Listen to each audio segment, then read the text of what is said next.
Hello dear students, welcome back to my channel physics SBC. Heat transfer का एक अच्छा question. It take 10 minute to cool a liquid from 65 to 55 degree Celsius.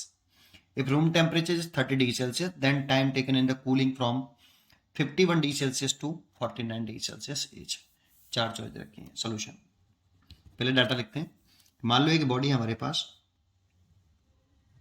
इसके surrounding medium का temperature 10 minute, जैसे यहाँ पे room temperature बता रहा है, सराउंडिंग मीडियम का टेम्परेचर किताबों में इसे टी नॉट से लिखते हैं, तो मैं भी टी नॉट लिख देता हूँ 30 डिग्री सेल्सियस। ये गिवन है हमें।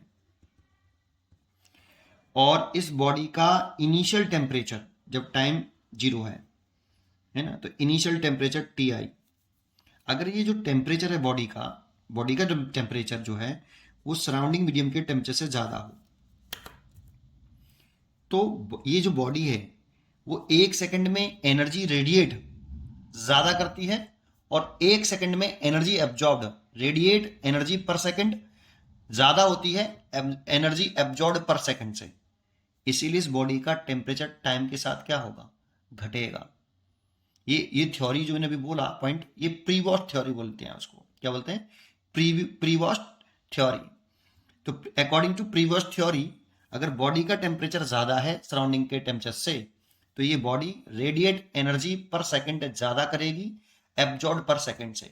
इसीलिए इस बॉडी का टेम्परेचर टाइम के साथ घटेगा। एक पॉइंट, इसीलिए इसका टेम्परेचर यहाँ पे टाइम के साथ घट रहा है। तो इनिशियल टेम्परेचर है और जब टाइम टी हो जाए तब ये फाइनल टेम्परेचर है। तो टेम्परेचर टाइम के साथ घट रहा होगा इस बॉडी का। तो देखो क्वेश्चन में कह रहा है फर्स्ट केस कि अगर टेम्परेचर इनिशियल 65 डिग्री सेल्सियस है और वो 55 डिग्री सेल्सियस हो जाता है कितने मिनट में? 10 मिनट में। तो ये इनिशियल टेम्परेचर हो गया। जब फाइनल टेम्परेचर लिखें तो ये 55 डिग्री सेल्सियस हो गया 10 मिनट में। ये फर्स्ट केस है। और सेकंड केस कह रहा है जब इनिशियल टेम्परेचर कितना हो जाए 51 डिग्री सेल्सियस से फाइनल टेम्परेचर कितना हो जाए 49 डिग्री सेल्सियस, तो कितना टाइम लगेगा, ये पूछ रहा है। This is the second case. ठीक है, तो इसे कैसे करें? According to Newton law of cooling से कर लें। तो अकॉर्डिंग टू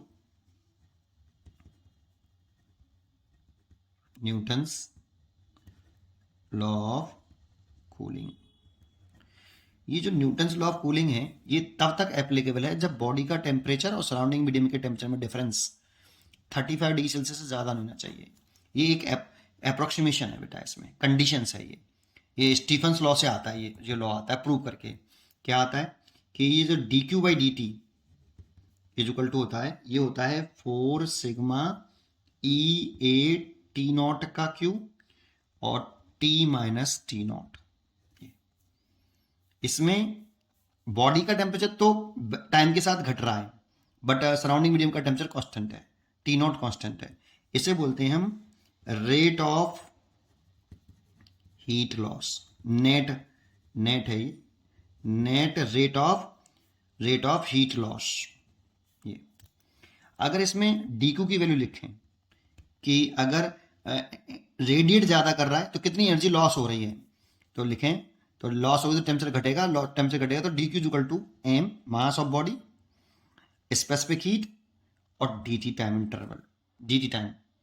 ठीक है ना, और यहाँ पे मैं माइनस और लगा दूँ क्योंकि टेम्परेचर घट रहा होगा तो फाइनल टेम्परेचर कम होगा इनिशियल से, तो फाइनल में से इनिशियल करेंगे तो टेम्परेचर नेगेटिव में आएगा, इसीलिए माइनस का। ठीक है, तो D Q equal to minus का एम एस डी टी। तो यहाँ डी क्यू की जगह पे लिख सकते हैं हम माइनस का M S D T over D T is equal to 4 sigma E A T not का Q T minus T not. और यहाँ से हम माइनस का D T by D T लिख सकते हैं, ये 4 sigma E A T not का क्यू बाई एम एस और टी माइनस के टी नॉट। इसको हम बोलते हैं, इसको हम एक कांस्टेंट टर्म को बोल देते हैं के। तो यहाँ पे लिख सकते हैं माइनस का D T by D T is equal to k t minus के टी नॉट। ये माइनस साइन उतारा होता है कि टाइम के साथ टेम्परेचर घट रहा है। यहाँ पे के कांस्टेंट टर्म है जिसकी वैल्यू ये है। इसमें स्टीफन कांस्टेंट है, ये ई इमिसिविटी है, ए एरिया है इस बॉडी का। ठीक है, और टी नॉट सराउंडिंग मीडियम का टेम्परेचर है, एम इस बॉडी का मास है और एच स्पेसिफिक हीट है। ठीक है, चलिए तो ये किसी इंस्टेंट टाइम पर लिख रहा है बेटा, किसी इंस्टेंट टाइम पर, टी वेरिएबल है बेटा, किसी पर्टिकुलर टाइम टी पर लिख रहा है, ये पर्टिकुलर टाइम टी पर टेम्परेचर टी मान लिया मैंने, ठीक है, टी एफ बराबर टी है, ये फॉर्मूला होता है। इसे हम रेट ऑफ कूलिंग बोलते हैं, इसको क्या बोलते हैं, rate of cooling, rate of cooling बोलते हैं, ठीक है। अब इसमें भी एक अप्रोक्सीमेशन लगाना पड़ेगा, इसमें भी एक अप्रोक्सीमेशन लगाना पड़ेगा, क्या कि देखो टाइम के साथ ये वेरिएबल है, कैसा है बेटा टेम्परेचर, टाइम के साथ ये वेरिएबल है टेम्परेचर, टाइम के साथ बॉडी का टेम्परेचर वेरिएबल है, हाँ सराउंडिंग का कांस्टेंट है, तो हम क्या करते हैं इस जगह पर टी एवरेज ले लेते हैं बेटा, क्योंकि यहाँ पर बॉडी टाइम के साथ टेम्परेचर घट रहा है बॉडी का, तो इस जगह पर हम एवरेज टेम्परेचर ले लेते हैं। ये एक और अप्रोक्सीमेशन है, अप्रोक्सीमेशन में भी अप्रोक्सीमेशन, पहला अप्रोक्सीमेशन स्टीफन्स लॉ में लगा के ये प्रूव किया न्यूटन्स ने, अब ये दूसरा अप्रोक्सीमेशन लगा रहा है, t average is equal to कैसे लिखते हैं, t i plus t f by 2। ये चलो करते हैं क्वेश्चन, कैसे लिखें, देखो इसको ऐसे कैसे लिख सकते हैं, इसको ऐसे लिख सकते हैं टी आई माइनस टी एफ ओवर, अच्छा इनिशियल टेम्परेचर देखो ज़्यादा है और फाइनल टेम्परेचर कम है, तो नेगेटिव वैल्यू आएगी नहीं आएगी, तो नेगेटिव आएगी, तो हमारे में पहले से फॉर्मूले में माइनस आए, इसीलिए मैंने T I minus T F किया है, इसे सॉल्व करने पर नेगेटिव आए, है ना। अरे फाइनल कम होगा ना, फाइनल अगर फाइनल कम होगा तो फाइनल कम है और इनिशियल सॉरी फाइनल, अगर वैसे तो फाइनल माइनस इनिशियल करते हैं, तो ये पहले से माइनस, इसीलिए मैंने उल्टा रखा है इसको, ठीक है, ओवर कितना टाइम इज इक्वल टू के, इस जगह पे लिख सकते हैं हम कितना T i plus t f by 2 minus T naught, ये फॉर्मूला लगाते हैं बेटा, ये अप्रोक्सीमेशन में भी अप्रोक्सीमेशन है, ठीक है ना। चलिए अब इस फॉर्मूले से हम क्वेश्चन कर सकते हैं, तो नेक्स्ट पेज पे देखते हैं इस क्वेश्चन को कैसे सॉल्व करें। तो देखो ये वाली वैल्यू इसमें पुट कर लीजिए आप, पहला case, case number 1,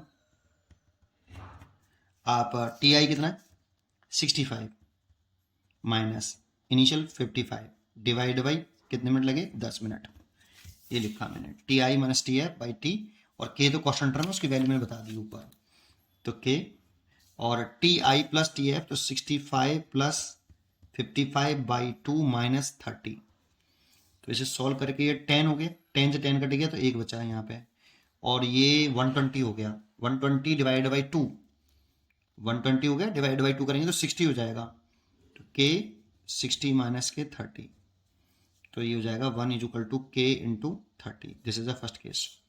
second case में अगर क्या कर रहा है, फिर सेकेंड केस पुट करें, टी आई माइनस के 49, तो 50 कितना है 51 माइनस 49, कितना टाइम लगेगा ये पूछ रहा है हमसे, है ना यहाँ पे, और इक्वल टू के तो कॉन्स्टेंट टर्म है, 51 प्लस 49 बाई 2 माइनस के 30, तो ये बचा 2 अपॉन टी, ये हो गया के, और इसमें से देखें तो ये 100 हो गया, 100 बाई 2 तो 50 हो जाएगा, 50 माइनस के 30, तो ये हो जाएगा 2 upon t is equal to 20 k, equation number 2, first divide by second, 1 upon 2 upon t is equal to 30 k upon 20 के, ये तो कट गया, 2 ऊपर पहुंच गया, सॉरी टी ऊपर पहुंच गया, टी बाई 2 3 बाई 2, 0 से 0 काट दिया, 2 से 2 काट दिया, तो टी इज इक्वल टू आ गया 3 मिनट,